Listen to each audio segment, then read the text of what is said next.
Hello and welcome to the Astroflower Aura readings.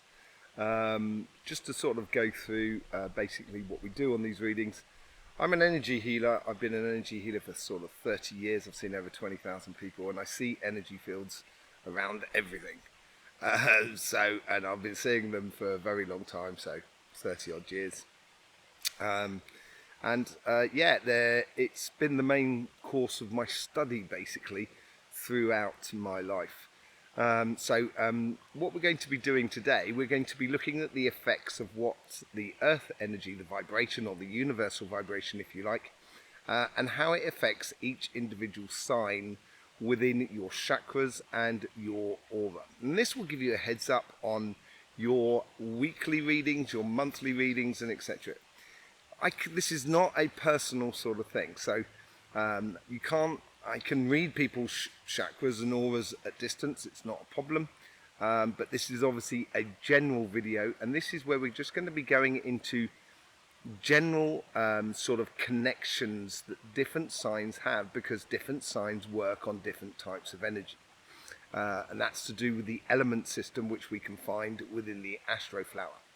So so what we're going to do here is we're going to go through the chakras, and I'm going to pick out the ones that are affecting you as your sign the most, and see if there's anything that we can pick up in the aura as well.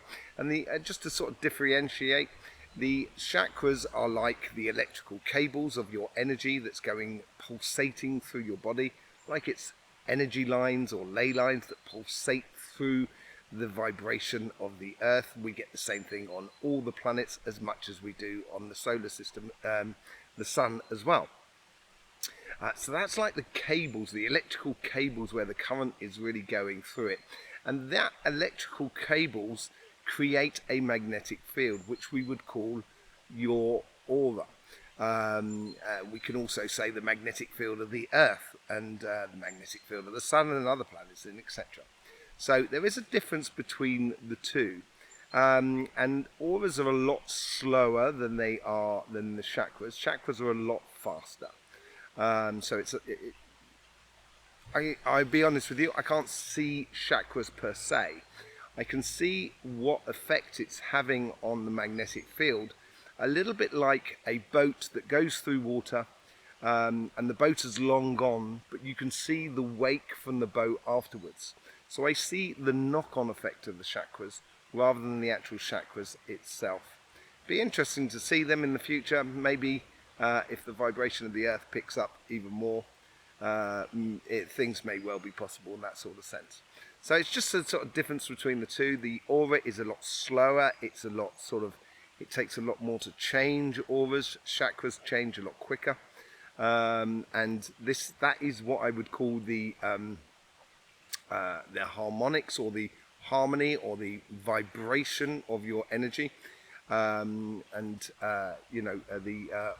chakras would be more of a case of like the watts, or the energy, the watts or the kilowatts or the volts that are flying through that chakra at any given point. I will say one other thing on energy before we start. You can never have less than 100% of energy. You're never missing it. You've never got too much. It's just the way in which you position your energy or distribute your energy through your body, which can give you the sensation that you're missing energy, and other times when you have excess amount of energies. So without further ado, let's just bring up our Astroflower man. There we go. Lovely. Okay, and we're just going to get into those readings. Aries, welcome to your aura and chakra reading on the Astroflower.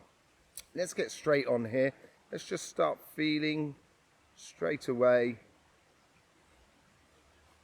There's a connection, and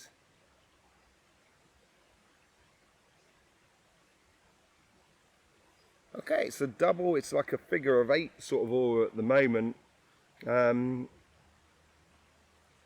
The phrase that comes through on the aura, just as a general reading here, talk is cheap, action is valuable. That's the sort of thing I'm getting here. You've got a lot going on, what looks like down in the lower section of your energy system. So we're talking sacrum, your root, and even your solar plexus, I guess.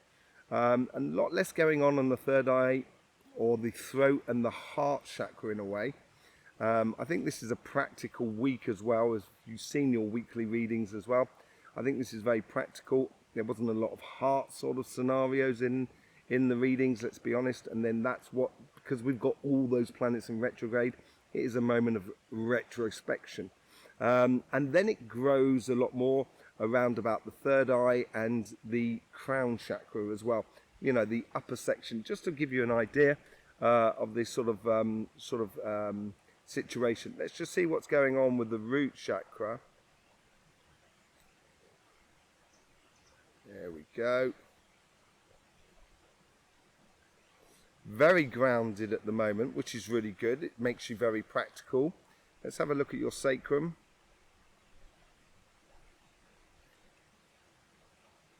Because we're going into self-analysis at the moment, we're looking at retrospecting on what we're doing in life and how we situate ourselves.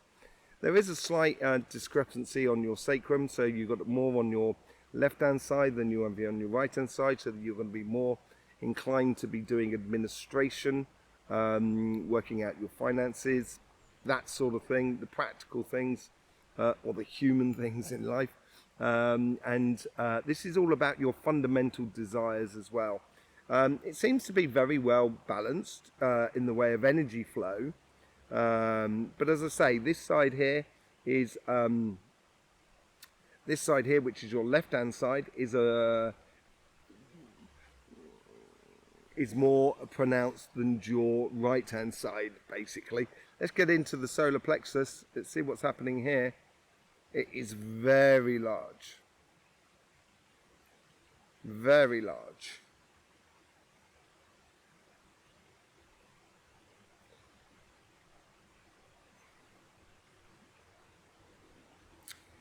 It's not protruding a lot. It's not pointed. It's large. So therefore there is a constant energy that goes across your entire energy system. So basically, when you're dealing with things, you're dealing with a lot of things at the same time, and you're placing you're placing energy in everything that you're doing. And this could be anything to do with your work, or even your relationships and your home life. But you're giving it you're spreading your energy or your determination and your force across the boards here, across all areas evenly at the moment. Let's just see what's going on with your heart.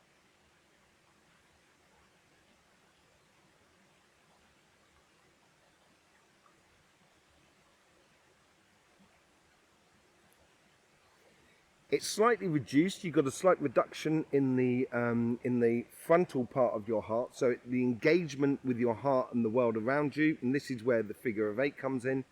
It's not particularly pronounced.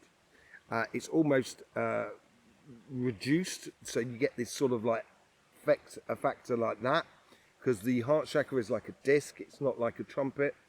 And with that disc, I'm going around the outside of that disc, and it comes in and sort of dips in at the front section there. And this sort of it sort of signifies sort of remaining in the status quo, as it were, remaining in a position where you can have you allow things within your emotional world to just tick over, basically. That's what's going on here. Let's just have a look at the third eye and the throat chakra.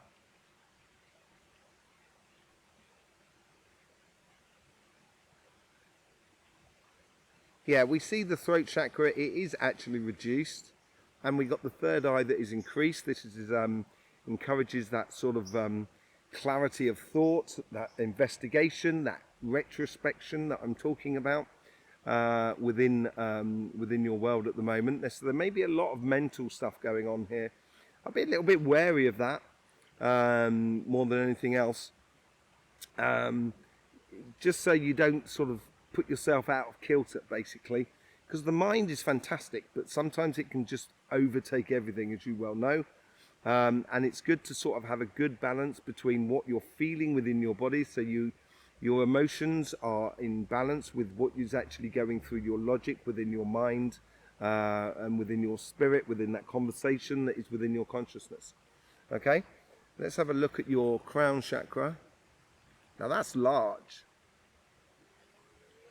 This reiterates what I just said, basically. Be careful of taking in too much, taking on too much, sort of stress and strains of the outside world. Basically, stop.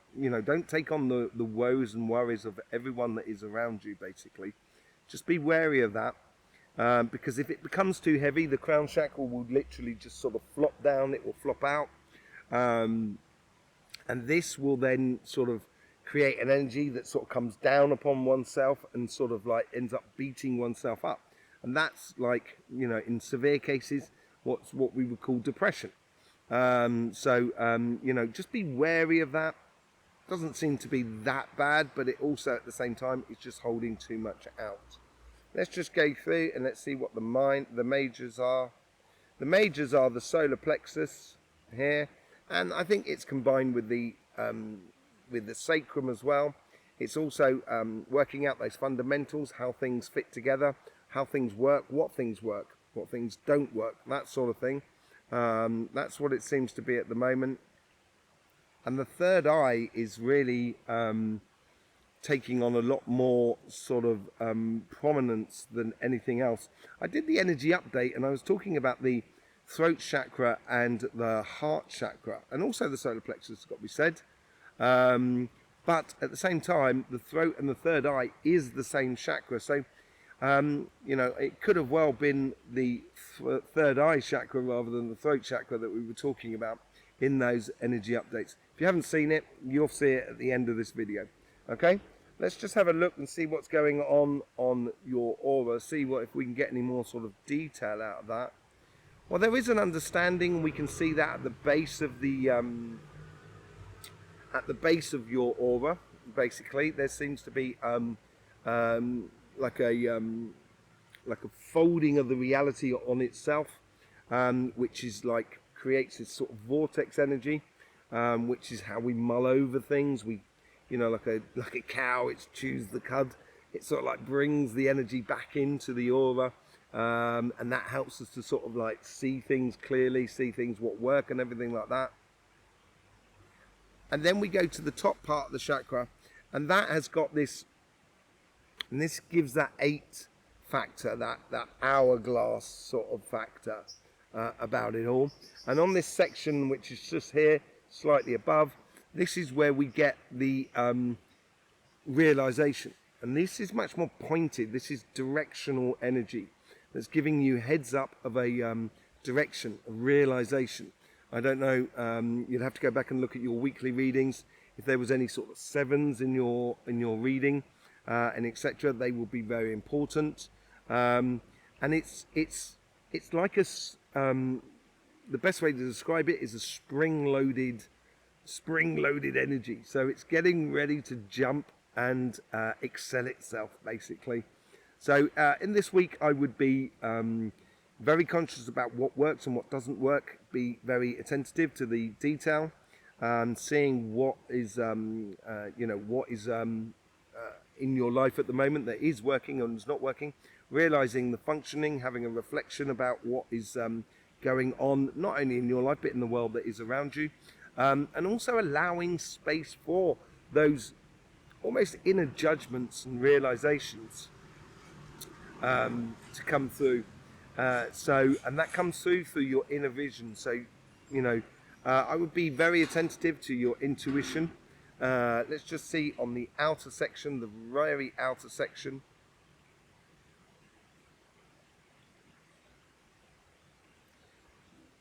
Yeah, and this is where taking on the woes and worries about the world. I would just be very conscious of that. Don't try and take on too much. It's a bit of a 10 of wands sort of scenario. So I would just be wary of that. If 10 of wands did come up in your readings, do have a look at that as well. So there you go, Aries, thank you very much for being here. Don't forget we've got your weeklies coming out at the weekend. And I will see you there for that. We will also be doing the equinox, the equinox reading next week as well, and that'll be a reading for the next sort of 3 months on the tarot cards. I will see you there. Don't forget, to subscribe and show your support for this channel. It would be very much appreciated. In the meantime, don't forget, life should be fun, so please do enjoy.